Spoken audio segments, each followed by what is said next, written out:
CBS Broadcast Center in Los Angeles, this is CBS 2 News at 11 a.m. Good morning, everyone. I'm Sandra Mitchell, in for Sharon Tay. Hi, everybody. I'm Jeff Michaels. Santa Ana is moving forward with a plan to force other cities to help it deal with its homeless crisis. CBS 2's Jasmine Veal is live. She's in Santa Ana to explain what's going on there and this big decision. Jasmine.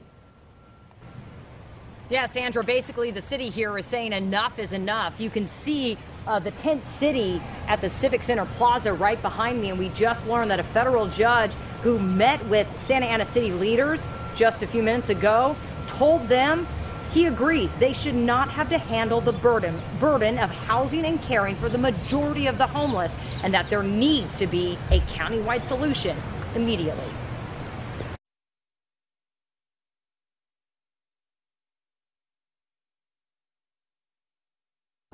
We're going to be down by the tree today. Morgan Dangus with Catholic Workers sets up breakfast for the hundreds of homeless living in the middle of the Santa Ana Civic Center Plaza. I mean, these are all my friends, and I don't like to see them suffer like this. He is worried about what will happen to the 200 homeless people living here on Monday if an April 2nd deadline is enforced to keep anyone from camping overnight. The county already has a shortage of beds. Enough's enough. Our city has provided compassionate resources for all the folks that are out there. At the same time, inside City Hall, angry residents spoke out about the burden Santa Ana has taken on. I urge you now that is the time to act. Santa Ana has carried the burden. It is time for other cities to step up. Talk is not working. Legal action is what these people will understand. County Supervisor Andrew Doe told the council he supports them suing 33 other cities to bring them all into a lawsuit being handled by a federal judge to find permanent solutions. Right now, the lawsuit only includes a handful of cities, including Santa Ana. Mr. Mayor and council members, I am here to stand behind you all the way. I think this is time. It is time we say enough is enough. It was just on Tuesday when, after massive protests from residents, the Board of Supervisors scrapped its plan to move the hundreds of homeless people evicted from alongside the Santa Ana River to temporary shelters in Irvine, Huntington Beach, and Laguna Niguel. Dangus says he's hoping whatever the decision, the homeless will get the help they need. I think they kind of need to keep standing strong with our brothers and sisters that are experiencing homelessness. All right, so the city is researching its legal options, and they're going to discuss those at its meeting here on Tuesday. Sandra. Jasmine Veal reporting. Jasmine, thank you. Also now, breaking news in Granada Hills. There's a tense morning there where a SWAT team is outside a home on Louise Avenue near Mayerling. Inside, a man with a gun has barricaded himself. CBS 2's Amy Johnson is there live as well. Amy, what's going on?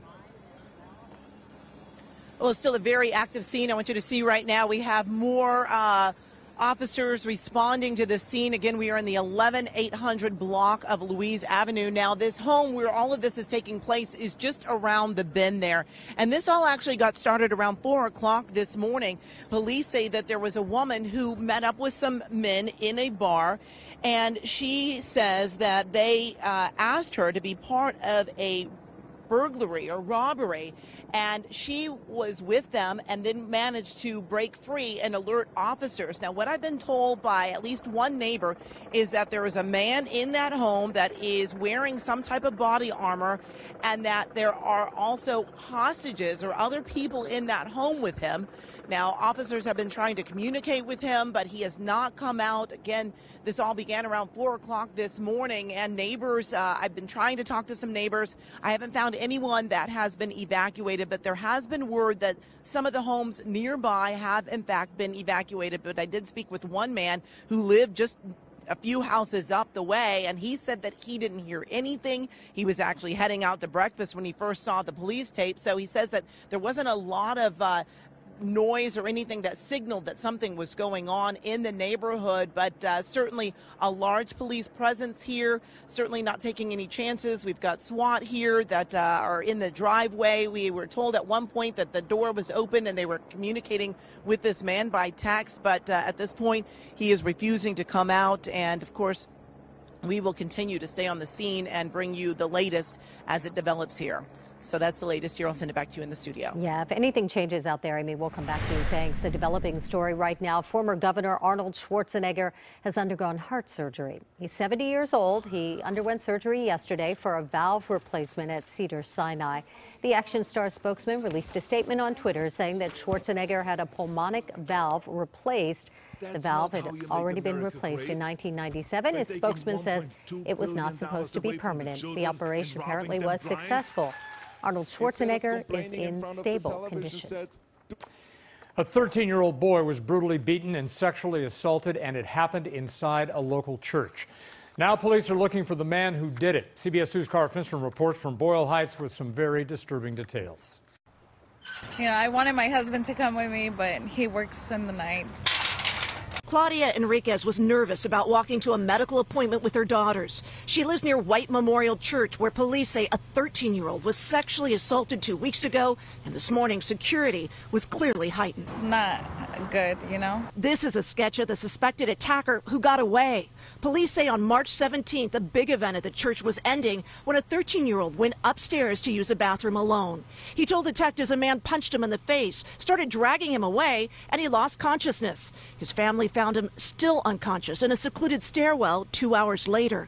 When the 13-year-old woke up, detectives say he had injuries that indicated he'd been sexually assaulted. Police say he's continuing to get treatment, but that the strong teenager gave them a good description of the suspect, which led to this sketch. The teen said the attacker had distinctive eyebrows with either scars or razored areas and was wearing a yellow shirt and heavy boots. He possibly may be a construction worker in the area that we believe that he might be just opportunity to go into the church because of this big event. That's just one of the theories police are investigating. They say they want to catch this man before he can hurt anyone else. Enriquez says knowing he's still out there brings out her worst fears as a mother. It's not good to be alone, or even, I don't even let him go to a public restroom, to be honest. From Boyle Heights, Cara Finstrom, CBS 2 News. The wife of the Pulse nightclub killer was found not guilty of helping her husband with the attack. Noor Salman was on trial in Florida. She'd been accused of helping her husband plan the attack and lying to the FBI. Her husband, Omar Mateen, killed 49 people and injured more than 50 others when he opened fire at the gay nightclub in Orlando. Salman now has been released from custody, but if she'd been found guilty, she could have faced life in prison.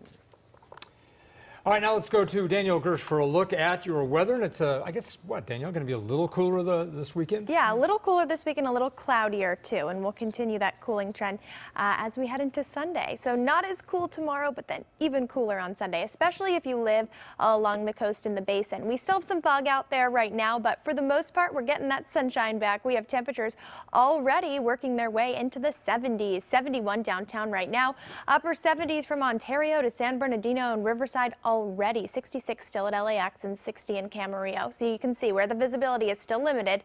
We're still at 4-mile visibility at LAX. We still have those cooler temperatures. Today downtown, a warm one on the way. Will be in the upper 70s, but cooling down as we head into the weekend and your Easter Sunday. Your extended forecast coming up in just a few minutes. Jeff. All right, thanks very much, Danielle. Blasting 3, off.